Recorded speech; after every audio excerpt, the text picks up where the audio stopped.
চলে এসেছো তুমি? আজকে না তোমার রেজাল্ট দেওয়ার কথা, কি হলো? তুমি চুপ করে আছো কেন? তুমি পাস করোনি, চুপ করে আছো কেন? কিছু বলো। আমি আমি পাশ হয়ে গিয়েছি। আরে বাহ, আমার ম্যাজিস্ট্রেট, তুমি তো এখন কারে চলাফেরা করবে, আর তোমার সিকিউরিটির জন্য সাথে পুলিশও থাকবে। আজ আমি অনেক খুশি, আর এই দিনটা দেখার জন্য আমি অপেক্ষা করছিলাম এতদিন ধরে।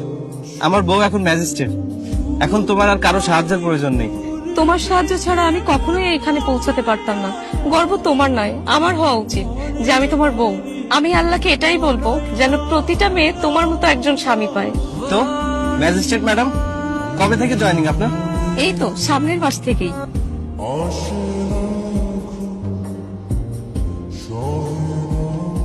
হ্যালো। হ্যালো ম্যাডাম, যখন থেকে শুনলাম আপনি আসছেন তখন থেকে খুব খুশি খুশি লাগছে। কখন আসছো তুমি? আজ আমি আসতে চেয়েছিলাম, কিন্তু কিন্তু কিন্তু কি? কিন্তু আজ অনেক দরকারি একটা কাজে মিনিস্ট্রিতে যাওয়া লাগবে। তার মানে তুমি আজও আসবে না? না, আমি আজ আসবো না, কিন্তু কিছুদিনের মধ্যে আসার চেষ্টা করব। ওকে, বাই। বাই। আপনারা এখানে একটু ওয়েট করেন, আমি আসছি। কিন্তু ম্যাডাম, আপনাকে আমরা এখানে একা ছাড়তে পারি না। আমি বলেছি না, এখানে থাকুন। This is my order. Sagar. চলে এসেছো তুমি? হ্যাঁ, বলো কোথায় সাইন করতে হবে? এখানে একটা সাইন করে দাও। তারপর এই প্রপার্টি আমার হয়ে যাবে, আর আমি ওখানে একটা ফ্যাক্টরি খুলতে চাই। বলো, এই কাজের জন্য তুমি কত টাকা চাও? আমি ভালোবাসার মধ্যে টাকা আনি না। তাহলে তোমার আর আমার সম্পর্কে কি মানে থাকলো? যাক, তাহলে কিছু তো ভাবো আমাদের এই সম্পর্কটা নিয়ে। আর এর জন্য আমি চাই এই সম্পর্কটা বিয়ে পর্যন্ত নিয়ে যেতে। বিয়ে? হ্যাঁ, বিয়ে। কেন, তোমার কি বিয়ে হয়ে গেছে? না না, তোমার কি আমাকে দেখে মনে হয় আমার বিয়ে হয়ে গেছে? না, এজন্য তো তোমাকে বলছি বিয়ে করার কথা। আরে না না, কোনো তাড়াহুড়ো নাই। তুমি 2-3 দিন ভেবে তারপর আমাকে জানো। আচ্ছা, আমি এখন যাই। আচ্ছা, সাবধানে যেও। আপনারা এখানে একটু ওয়েট করুন, আমি আসছি। তুমি চলে এসেছো?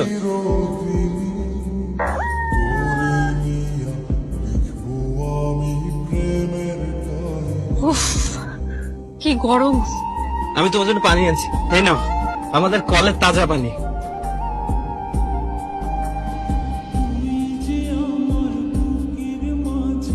এতদিন পর বাড়িতে আসলাম, ভালো করে পানিও খাওয়াতে পারো না? তুমি তো জানো ঘরে কোনো ফ্রিজ নেই, এটা আমাদের কলের পানি ছিল, একদম ঠান্ডা।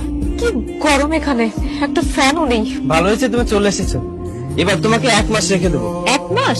আমি এখানে 1 মিনিটও থাকবো না। তোমার হঠাৎ কি হয়েছে? তুমি আজ কেন এমন করছো? আগে তো এমন ছিল না। আমি তো প্রথমে ভেবেছিলাম তুমি অনেক ক্লান্ত তাই এমন করছো, কিন্তু না, এখন দেখছি তুমি আমার সাথে অচেনা মানুষের মতো ব্যবহার করছো। আমি এত কিছু শুনতে চাই না, তোমাকে 1 মাসই রেখে দেবো, তুমি যেতে পারবে না এখন। লিসেন মিস্টার দীপ্ত, আমি যেন তেন মেয়ে না, আমি একজন ম্যাজিস্ট্রেট। আমি ওখানে একদিন না থাকলে অনেক কাজ থেমে যাবে, আর তুমি আমাকে 1 মাস থাকার কথা বলছো? আমি এক্ষুনি চলে যাব। আমি জানি তোমার ওইখানে যাওয়া খুব জরুরি, কিন্তু অন্তত 1-2 দিনের জন্য হলেও থেকে যাও, আমার ভালো লাগবে। না, আমি এক্ষুনি চলে যাচ্ছি। পল্লবী শোনো,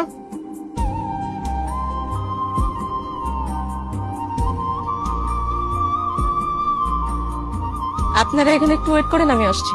কি ব্যাপার, এত আর্জেন্ট থাকলে? কোন সমস্যা? সমস্যা ঠিক না, আমি তোমাকে ডেকেছি কারণ আমাদের আর এভাবে দেখা করা ঠিক না। যদি এ খবর কেউ জানতে পারে বা মিডিয়া জানতে পারে, তাহলে অনেক বড় ঝামেলা হয়ে যেতে পারে। সেই জন্য তো তোমাকে বলি, চল আমরা বিয়ে করে দিই। তারপর তুমি তোমার ফ্যামিলিকে জানিয়ে দিও, আর আমি আমার ফ্যামিলিকে জানিয়ে দিব। আমার কোনো ফ্যামিলি তো নেই, আমি একা। আরে কেউ না কেউ তো আছে যে তোমাকে এই পর্যন্ত পৌঁছাতে সাহায্য করেছে। আমাকে কেউ সাহায্য করেনি, আমি নিজের যোগ্যতায় এখানে আসছি।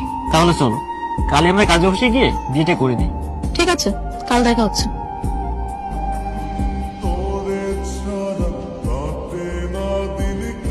সাহেব সাহেব এমন করবেন না সাহেব, আমাকে ঘর ছাড়া করবেন না, আমি আপনার সব টাকা দিয়ে দেবো, এবারের মতো আমাকে মাফ করে দিন সাহেব।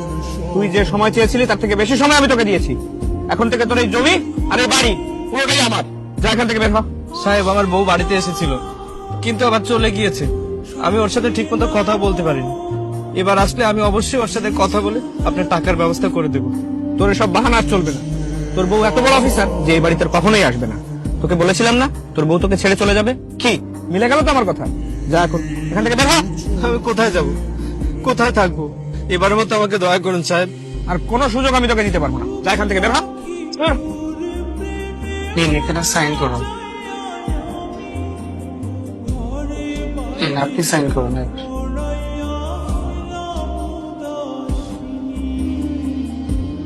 প্লিজ, তুমি আমাকে মাফ করে দাও। আরে পল্লবী, তুমি ওঠো ওঠো ওঠো, কি হয়েছে? তুমি তো চলে গিয়েছিলে। গিয়েছিলাম, কিন্তু আমি আবারও তোমার কাছে চলে এসেছি। করবো না আমি এমন চাকরি যা তোমার থেকে আমাকে আলাদা করে দেয়। কি বলছো তুমি? যে চাকরির জন্য তুমি এত কষ্ট করেছো, এত পড়ালেখা করেছো, সেই চাকরি আজ তুমি ছাড়ার কথা বলছো? ওইখানে চাকরি করলে আমি তোমাকে হারিয়ে ফেলবো। আমি তোমাকে হারাতে চাই না। আজ আমি যাও শুধুমাত্র তোমার জন্য। কিন্তু কি এমন হয়েছে যার জন্য তুমি এত বড় সিদ্ধান্ত নিলে?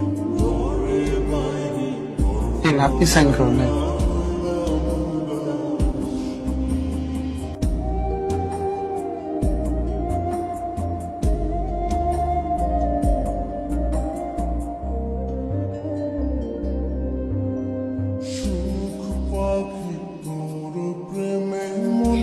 না, আমি বিয়ে করতে পারবো না। কিন্তু কেন, কি হলো বলো?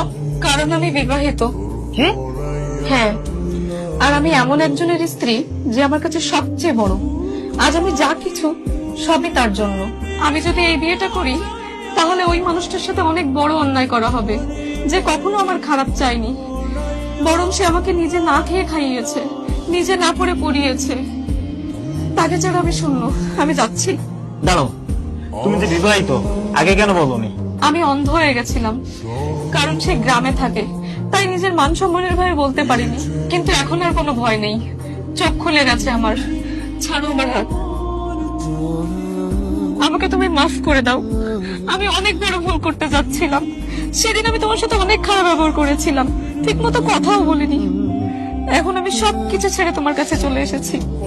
আমার অনেক বড় ভুল হয়ে গেছে। ভুল না, মানুষ যখন খুব উঁচুতে ওঠে তখন নিচের জিনিসগুলোকে খুব ছোট্ট করে দেখে। উপরে ওঠার পরে আমরা উপরে ওঠার মইটাকেই ভুলে যাই। স্বাভাবিক। খুব স্বপ্ন দেখেছিলাম তোমাকে নিয়ে, অনেক বড় জায়গা দেখতে চেয়েছিলাম তোমাকে, কিন্তু ভাবতে পারিনি তুমি এত বড় হয়ে যাবে যে আমার স্বপ্নেও তোমাকে ছুঁতে পারবো না। তুমি চেয়েছিলে সফলতা, আর আমি চেয়েছিলাম শুধু তোমাকে। তোমার ভাগ্যে সফলতা আর আমার ভাগ্যে তোমাকে হারানো। ভাগ্যের কি নির্মম পরিহাস, তাই না? তুমি এভাবে বলো না, ভুল তো মানুষ মাত্রই করে। আমার অনেক বড় শিক্ষা হয়েছে। বড় হতে গিয়ে আমি তোমার ভালোবাসাকে হারিয়ে যেতে বসেছিলাম, কিন্তু আমি ফিরে এসেছি তোমার কাছে। আমার ব্যাংকে যে টাকা আছে তা দিয়ে আমাদের বাড়ি জমি সবকিছু উদ্ধার করতে পারবো। তারপরে আবার আমরা আগের মতো শান্তিতে জীবন কাটাবো। আমার বিশ্বাস তুমি আমাকে ক্ষমা করবে। করবে না ক্ষমা? ভালো যে বাসি তোমাকে, তোমাকে ক্ষমা না করে কিভাবে থাকবো বলো? ভালোবাসলে ক্ষমা করতে হয়। তবে অশিক্ষিত গৃহ স্বামীর একটা কথা সবসময় মনে রাখবে, কিসের এত অহংকার? ঘুম ভাঙলে সকাল, আর না ভাঙলে পরকাল। শেকড়কে কেটে বাদ দিলে গাছ উপড়ে পড়ে যায়। তাই মাটির মানুষ হোক, এই মাটি তোমাকে জায়গা করে দেবে। চলো এখন বাড়িতে চলো।